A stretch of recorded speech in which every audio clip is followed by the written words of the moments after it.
ଓଡ଼ିଶାବାସୀଙ୍କୁ ମୋର ନମସ୍କାର।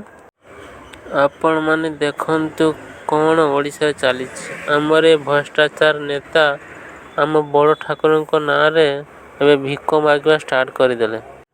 ଆମ ରାଜ୍ୟରେ ଗାଦିରେ ବସିଥିବା ବିଜେଡ଼ି ନେତାଙ୍କର ଆଦେଶ ଯେ ଆମର ଠାକୁରଙ୍କର ବିଜୟ ରଥ ସାରା ଓଡ଼ିଶାରେ ଗାଁ ଗାଁରେ ଆମ ବିଜୟ ରଥ ଗଡ଼ିବ। ତେଣୁ ଆପଣମାନେ ଖୁସିରେ ମୁଠାଏ ମୁଠାଏ ଚାଉଳ ଆଉ ଗୋଟିଏ ଗୁଆ ଦାନ କରନ୍ତୁ। ହେଲେ ଆମ ଓଡ଼ିଶାବାସୀ ଆମ ବଡ଼ ଠାକୁରଙ୍କ ପାଇଁ ଏତେ ମନରେ ଭକ୍ତି ଯେ ସେମାନେ ଗୋଟେ ମୁଠା ଜାଗାରେ କିଏ 5 ମୁଠା, କିଏ 10 ମୁଠା, କିଏ 15 ମୁଠା ବି ଚାଉଳ ଦାନ କରିବା ପାଇଁ ପଛଉନାହାନ୍ତି, ସେମାନେ ଦେଇଛନ୍ତି।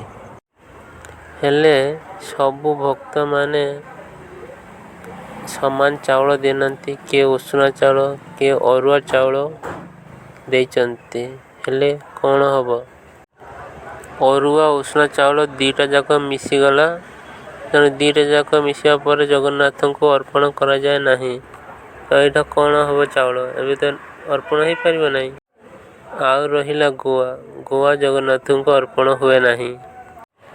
ଆମ ବଡ଼ ଦେଉଳର ବଡ଼ ଠାକୁରଙ୍କୁ କ'ଣ ଏତେ ଅଭାବ ପଡ଼ିଲା ଯେ ବଡ଼ ଦେଉଳ ବଡ଼ ଠାକୁର ଆସି ଆମ ନବୀନ ବାବୁ ଶୋଇଥିବା ଦିନ ଦ୍ୱିପହରେ ତାଙ୍କୁ ସ୍ୱପ୍ନ ଦୋଷ କଲେ କି ମୋତେ ଅଭାବ ହେଉଛି, ତୁ ଯା ଘରେ ଘରେ ମୋ ପାଇଁ ମାଗିକି ଆଣେ। ଆମର ଯେଉଁ ପୁରୀର ପ୍ରଶାସନ ସେମାନେ ମନା କରିଛନ୍ତି। ଆମର କୌଣସି ଏଥିରେ ହାତ ନାହିଁ, କୌଣସି ମତ ନାହିଁ। ଇଏ ହେଉଛି ସବୁ ରାଜନୀତିଙ୍କର ମତ। ଏ ରାଜନୀତିମାନଙ୍କର ହେଉଛି ପ୍ଲାନିଂ। ବର୍ତ୍ତମାନ ଏଠି ପ୍ରଶ୍ନଟେ ଉଠୁଛି ଯେ ପୁରୀ ପ୍ରଶାସନ ଯଦି ଏଥିରେ ହାତ ନାହିଁ ତାହେଲେ ଆମ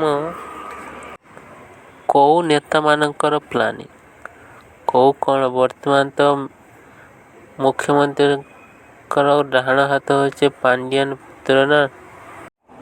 ଇଏ ହେଉଛି ତାମିଲ ପୁତ୍ରର ପ୍ଲାନିଂ।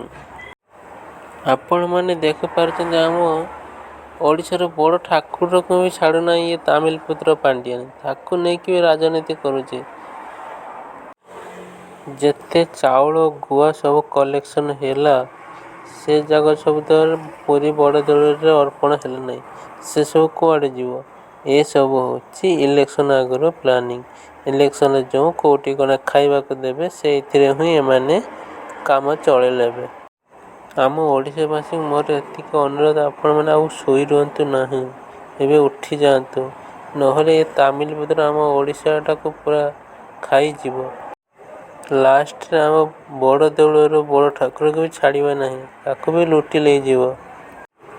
ଆମର ଓଡ଼ିଶା ରାଜ୍ୟକୁ ନେଇ ଯାହା ତ ରାଜନୀତି କଲା ତା ବାଦେ ବି ଆମର ବଡ଼ ଦେଉଳ ବଡ଼ ଠାକୁରକୁ ଛାଡ଼ିଲା ନାହିଁ। ତାଙ୍କ ନାଁରେ ବି ରାଜନୀତି ଗୋଟି ଚଳାଇବା ପାଇଁ ବସିଛି।